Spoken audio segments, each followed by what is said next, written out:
Well, good evening, everyone in Australia. Good morning to those of you tuning in from the UK, and welcome to our webinar on balancing environmental stewardship. I'm Krista Lacqua, I'm the chair of CSC, Coalition for Conservation, and I'll start, like usual, by acknowledging the traditional custodians of the land where I'm speaking from, which is the Gadigal people for the Eora Nation, and I'll pay my respects to their elders, past and present. So tonight we're honored to have two conservative legislators with us. They're both champions on conservation, Senator Andrew McLachlan from South Australia and Kwasi Kwarteng from the UK. And they're joining us to explore this critical topic of conservative leadership in climate and in environmental action. So on one hand, as we know, the global push to decarbonize our economies is intensifying. On the other hand, we have to address the increasing demands for energy, for food, resources from growing populations. So conservatives need to take the lead in developing sensible, pragmatic policies to guide the future of our energy systems and to promote prosperity, whilst of course upholding environmental stewardship. Just by way of background, for those who don't know, over the years, C4C has built a very strong relationship with the UK Conservatives.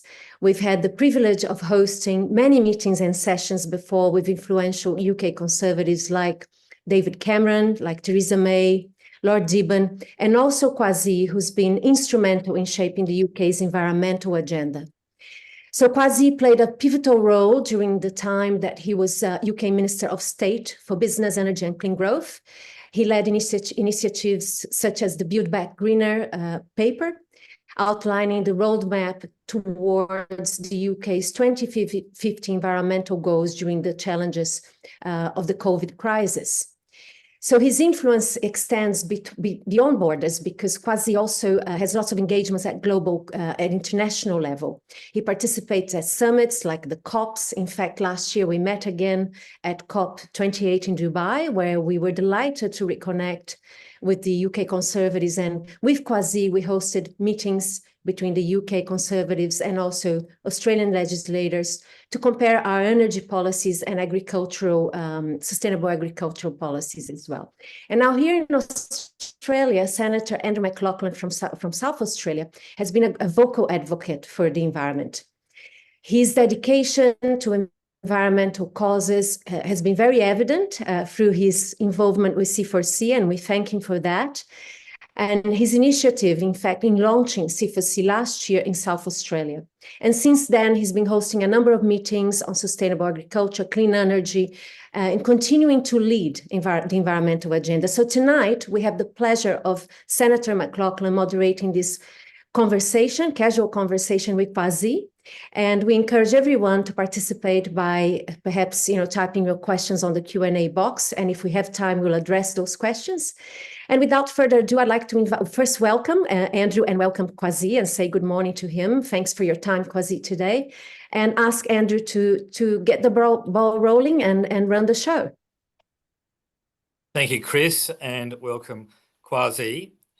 For those of our viewers, the Liberal Party has in one of its tenets, preserving Australia's natural beauty and the environment for future generations. And that's almost a direct quote from the late Roger Scruton. So what I'd like to do is to hear from our guests, whilst they're beautiful words, how do you manage those challenges of protecting nature and providing for the people? And maybe if I Great question. High level, and that you can lead out. Sure. So I'll just say a few words about that. I was very pleased that you mentioned Roger Scruton, who was a great conservative, and I also had the honor of knowing him quite well, actually. I knew him over maybe 20, 25 years. And he was very keen, as you know, in stressing the fact that conservatism is at its base concerned with conserving, if I may use that word, natural resources, but also natural beauty as well, and environment. And Roger was a philosopher, those of you who don't know him, who was a political philosopher, but actually he started off as a philosopher of aesthetics He was a great believer in beauty and nature, and he lived the life that he wrote about. But in a more practical way, we do have to balance our instincts to preserve nature with an interest and a belief, rather, in free market capitalism. And I think there's always a tension between the two. I think there's always a tension between commercial activity and also the very heartfelt desire to conserve our nature for future generations. And the way you do that, and we this is we're not reinventing the wheel here. Conservatives have known this for decades, is through regulation. Just as we don't have free, we allow people freely to exploit resources. There are rules around which companies have to work with, and we are very focused on regulation, but also on trying to make sure that we do this in a way that isn't going to kill economic activity. So it's a very fine balance.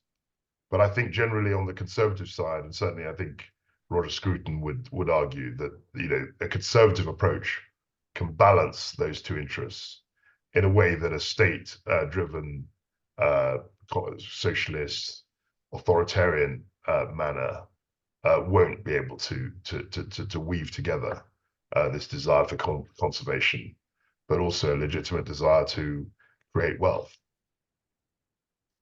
Kwasi, that sets up a tension in a conservative mind between individual freedoms and liberties and government intervention on a grand scale. So if you listen to, say, the left of politics, they are naturally comfortable with large-scale government intervention, which even some conservatives argue for. And do you have any advice for us instinctively where you naturally should be looking to draw the line? I mean, this case. So I think where conservative parties have got into trouble is when they're not listening to voters. I mean, we've seen this in Britain. I think you've seen this in Australia as well. You've got to listen to your base. You've got to carry them with you. But within that, if you speak to voters in your constituencies, none of them want to destroy the environment. Nobody has ever said, let's just trash the environment. So the job is on politicians to try and bring their constituents with them in a careful way. And I think the problem we've had is that a lot of the time we're sitting in Whitehall or Canberra, wherever, and we're just issuing out these diktats without actually listening to voters. And when people do that, I think you're in a bad place. Because the left have almost a global mantra, and which seems to connect. And I always think that conservatives seem to be living in their own world, maybe because they're in their own jurisdictions, mainly because I think they're very locally focused. It's one of our strengths. Right. But for example, from an Australian perspective, if we're not to pursue certain, say hydrogen, for example, if we made that decision, that may be. What's the decision you made? Sorry. Well, we haven't made a decision, but there is a debate in some quarters politically whether we should continue to prospect for hydrogen, for example. Now, if we don't do that, Japan can't transition.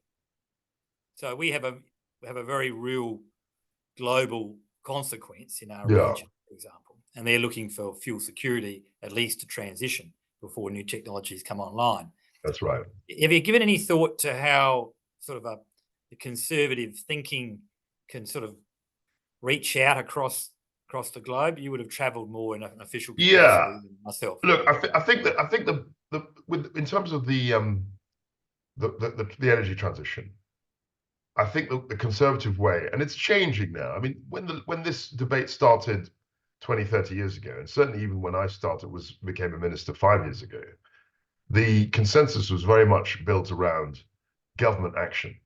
So if you went to the COP23 or whenever the one in Poland, I think it was COP23, it was all government officials. It was all bureaucrats, UN people, government people, and actually COP26, which I attended in Glasgow, well, I know many of you did, was a real sea change. It was a real game changer, I thought, because there was a lot more participation from the private sector. And it's always been an intuition and an instinct that the Conservatives had that any move to the transition, any effective transition, will not be made without a significant amount of private sector participation. And that, at the moment, is a big distinction between the left on this debate, which basically sees everything through a strong government, authoritarian, in my view, top-down diktats, and the right, which is very much focused on trying to bring in the whole of the community, which in many instances mostly involves the private enterprise. And private enterprise has to be brought in. And that was a real, just looking at it historically, that was a real difference, I thought, between the COP21 in Glasgow, which was held in 2021, and the previous COPs, a couple of which I've been to. So I think we're changing the dial on that. Clearly, there's still a long way to go. And I think with hydrogen and other technologies, there does need to be a little bit of government subsidy. But generally, I think you've got an opportunity for business to be involved in that transition. And that's something which the left never talks about. They're very, very strong on the climate change rhetoric, the indignation, the crisis, as they would call it, which it is. But they're very short on actual practical solutions, which aren't basically the government writing huge checks and essentially having a command control role in an economy, and that's what we're against. Just to come a little bit philosophical and raise the debate to a reflection. Do you ever reflect, given your time in public life and before, that perhaps we went on the wrong track after the Industrial Revolution and we never, as Conservatives, injected the environment and externalities that you learn about at university? I often wonder whether we're just dealing with a day of reckoning. I sort of disagree with that. I think certainly in the UK, we've been legislating against classic laissez-faire since the 1840s. I mean, in the 1840s, we brought in the Factory Act, which basically prevented kids from working 20 hours a day in factories. And actually, if you look at the House of Commons, I mean, I'm very honored to be a member of the House of Commons, but the House of Commons debated those acts all those years ago. And there were people then, generally on the liberal, in our sense, the laissez-faire classic capitalist side, who were saying the state shouldn't be regulating, the hours that children work. It's absolutely extraordinary to us. But these debates have been going about the externalities, about how you conduct mines, about safety, about all. We've been having those debates since the 1800s, probably the 1840s, 1850s.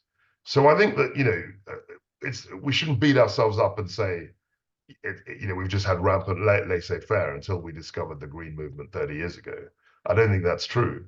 I think you're right to say that we were less conscious, perhaps, of the risks.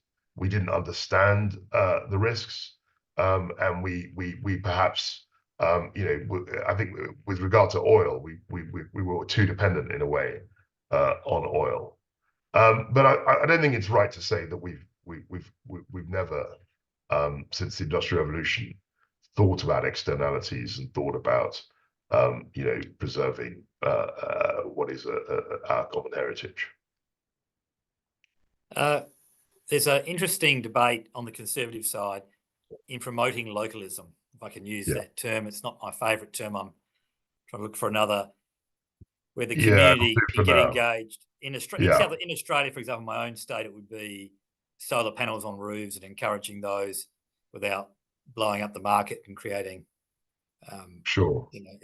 keeping control over installation, for example, and the risks associated with installation. But there is, I think, very aligned to Conservative principles, allowing also people to make a contribution from the ground up rather than. And I'm interested if you're on any reflections, because that also does push back against the rhetoric of the left, that the government's left totally in charge? I don't think you're going to get, I think this is a fundamental point. I don't think you're going to get a transition that is a top-down diktat. Maybe in China, maybe in one or two other places which are essentially have authoritarian type governments. Yes. In any government, any country like ours, where you have votes and you have an electorate, there is no way that you're going to be able to impose your own values and targets on that electorate indefinitely. You might for a while, but there'll always be a pushback. And I think that's why we have to be very focused on the local agenda, as you say, but we also have to be focused on a constituency level, and we have to understand the kind of community and the network of voters that we rely on to get elected, frankly. And that's always going to be a sensible check, I think, on some of this sort of extreme measures, which you can do in more authoritarian-led countries. I mean, I've got lots of friends in Singapore. It is democratic, but they have much more of a top-down tradition, if you like. I think in China, that goes without saying, that the way in which they affect change is very different from the way you would affect change in a liberal democracy. And I think we've got to be very, very sensitive on that. Again, I think people on the left tend to be much more, funnily enough, authoritarian about these things. They're much more comfortable with bureaucrats and government essentially issuing diktats that everyone else is blindly expected to follow. It makes life more difficult for us because we have to convince the majority of people. There's always a debate. There's always people that you have to bring along. But I think that's a much sounder way, more sure-footed way of getting progress in the long term than simply just issuing diktats and then every once in a while the public just revolt. They react against what you're trying to do. You see that a lot in Europe actually at the moment, where some of the net zero stuff is being shredded because electorates have had enough, frankly, for the time being. I see Chris is on the screen. Chris, do you have any questions sort of come through from yes, viewers? there is one question from Michelle Smith, and she's asking, do you think we need a global carbon levy to fund loss and damage? No, Kwasi, you've got. They always get the very specific. Look, I think in an ideal world that would be great, but I'm not sure how you're going to negotiate that. I'm not sure how, from sitting where I am in 2024, it seems quite a difficult thing to try and coordinate, because the global community is very split on how you get to net zero, and also there are lots of different imbalances. So I'm not sure how you get there. I get the theory. I could say yes, it's a great idea, but the practicalities of landing in it are more challenging. And bringing it more to the conservative level, I mean, I guess that's one thing that I've noticed, that conservatives are not so pro-carbon taxes or pro-carbon levies, and so we're trying to find different. Yeah, I mean, the problem with it is that, and I've looked at this in government, is that everyone has to buy in. There's no point putting a whole bunch of carbon taxes on your steel manufacturers in the West, when in China they're just happily making their steel and exporting it. All you're doing is creating an even more unequal playing field between your steel makers and theirs. And that's the trick. That's the difficulty of this. That's why it needs to act on an international basis, because then you level the playing field. You're saying everybody is subject to the same rules. Whereas harming your industry and then importing stuff from Chinese manufacturers doesn't make sense at all. Yeah, I think she was referring to the CBAM, which the Europeans are going to pass, and the Americans are talking about it. Yeah, but these issues relate to what I'm talking about. I mean, that there's exactly. Any form of legislation that is applying, it needs to basically be much more universal than what is currently the case. I get the argument. And Kwasi, there was a question somebody sent before. Oh yes, Andrew. Yeah. No, I just wanted to see whether there are any more questions. So Yeah, there was one that was sent to me when somebody registered, and what they want to know is how can conservatives differentiate themselves when it comes to environmental policies to the left of politics? What are the policies that the UK has put forward that have been popular with conservative voters? So my main message has been we've got to do two things. There's two messages. One is you've got to convince voters, you've got to carry voters, not everybody. You've got to get your majority, you've got to get your electoral coalition behind what you're trying to do. And that's something that's challenging because a lot of people are facing cost of living issues and they get the environment, but they don't really feel, they don't really feel that passion that a lot of us do feel. So that's the first thing you've got to do. And the second thing, which is allied to it, is you've got to try and get private sector engagement with this. You're not going to live in a world, certainly in the UK and Australia, where the state, the government, is going to drive, the net zero agenda exclusively. We don't have the money, we don't have the resources to do that as governments. We need to basically lure in private investment. And we've done that very successfully with the contract for difference auction that we had in the UK for offshore wind. And we've got good examples for this. The left, on the other hand, they don't talk about the private sector at all in this debate. You never hear them say, actually, we need to have private investment, we need to have private sector expertise. For them, it's all about regulation and state diktats, basically. And that's a massive difference. If you are coming near the end, and we know that you have to go, if you are looking at a country outside or a community outside your own, because I'm not going to ask you to do a review on your own home, where would you look to see excellent examples of either? I think there are lots of examples all over the place. I mean, I think what the Americans did with the so-called Inflation Reduction Act. I mean, it's not really that, but it's, that's a realistic way of saying, look, we've got a problem. We need to incentivize investment because the Americans that's the home of capitalism these days, pretty much. And they basically say, look, we're going to incentivize the private sector. We're going to crowd in private investment to drive the transition. And that's why they've got this IRA act. And I think Europe is looking to do the same. I think the next government in the UK, whichever political color it is, will be juggling with this. And there's a realization that the state on its own isn't going to get to the promised land in terms of the energy transition, but the private sector needs encouragement from the state. And I think that specific act is a good illustration of how to move forward. But other countries are doing things. I mean, we did our own contracts for difference, which was doing the same thing, which is subsidizing and encouraging investment in offshore wind. But again, you're crowding in private investment.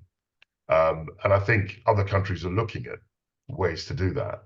Very few countries are saying, we're just essentially just going to put it all on the taxpayer in the form of government spending. And we're going to get to the promised land that way. Very few people are saying that.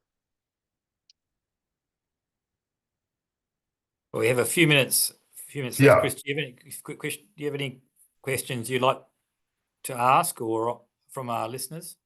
Yes, I think that, well, I have a question for Kwasi because a lot of the listeners maybe would like to know, how did the UK conservatives became at ease with conservation? And I know it started in the 70s, but, what's the history? Because in Australia, we face a very different reality here. Different politics, very different.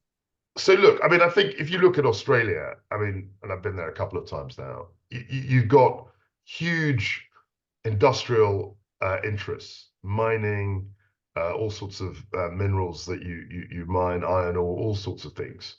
And of course, if you're basically relying on what we used to call secondary, in industry, secondary economy type activity, it's very challenging to talk about conservation and all those things.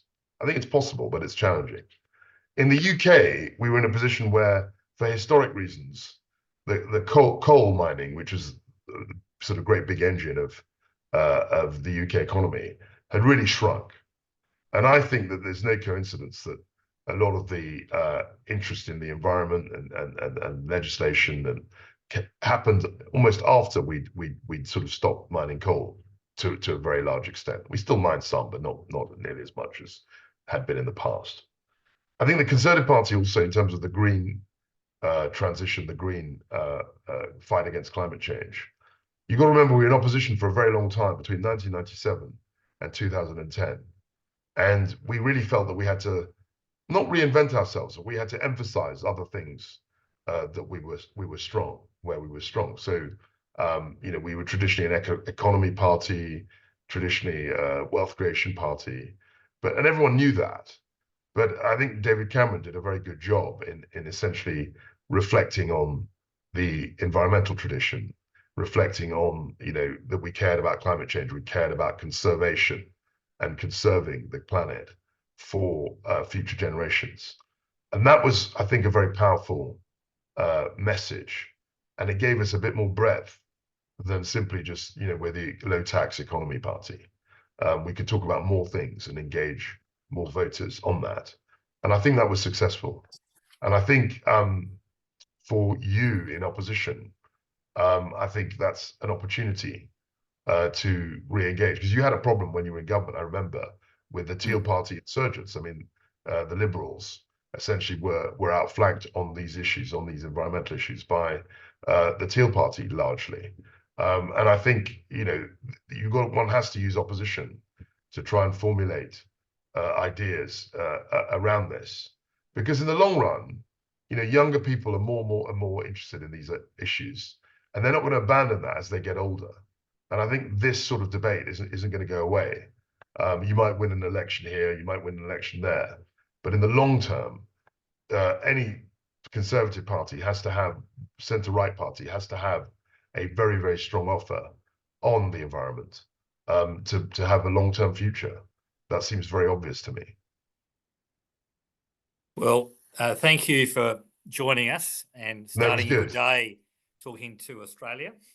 That's great. No, always a pleasure. I found it extremely enjoyable just to, it was fun to carry those themes and particularly to socialise them with our supporters. Sure. And we will release you to your day. Chris and I will just talk a little bit to the group about our next event. But thank you very much, and we greatly appreciate your time. Take care. Bye. Thank you, Kwasi. Bye. So, Chris, do you want to just talk about the next event? And do you like to? Yes, well, we're planning a couple of things here. One thing that we're doing is organizing a couple of meetings, continue to engage with our legislators in Africa to discuss sustainable agriculture. And that's going to happen this month. We're going to have 2 meetings that we'll send to our followers and the people who subscribe to our newsletter, the invitations. And we're hoping to host our conference, international conference, in July this year. And Andrew, good news is that we're probably going to host it in Adelaide. So we decided to pick South Australia because, you know, the amount of clean energy happening there, and we feel like it's an appropriate place to host our international conference. We're going to bring some international speakers again. Like last year, we brought Alok Sharma from the UK. But yes, stay tuned for the conference. And of course, we foresee in South Australia. I don't know what we're planning next, Andrew, but I'm pretty sure that you're organizing another event for us to host in Adelaide again soon. So for those who live in Adelaide, there's a lot happening, or in South Australia, there's going to be a lot happening there this year. I think we're just getting organised with another guest speaker, and we're intending another Zoom of this like nature. So everyone watching, fabulous. Keep watching. Yes, and thanks for that. And I think the message today, and every time I speak to the UK Conservatives, is that we shouldn't fear talking about climate change, about environment and conservation. In Australia, I know that the Conservatives have a very good record on environment and conservation. If you look at all the different policies that happened in the past, you know, we possibly haven't been celebrated enough, and perhaps because of fear of actually discussing this area of environment. But I think this is going to be the decade where we need Conservatives on the table with pragmatic solutions because we're facing a massive issue with the transition, and Conservatives usually offer good solutions. So all we have to do is show that we care. And Andrew, you care a lot, so I'll let you say a few words in closing, and I'll hopefully see you in Canberra soon. Well, I won't keep all those participating any longer. Thank you for participating. It was a pleasure to host you from South Australia. Good evening. Thank you, everyone, and we'll see you soon. Thanks for joining us.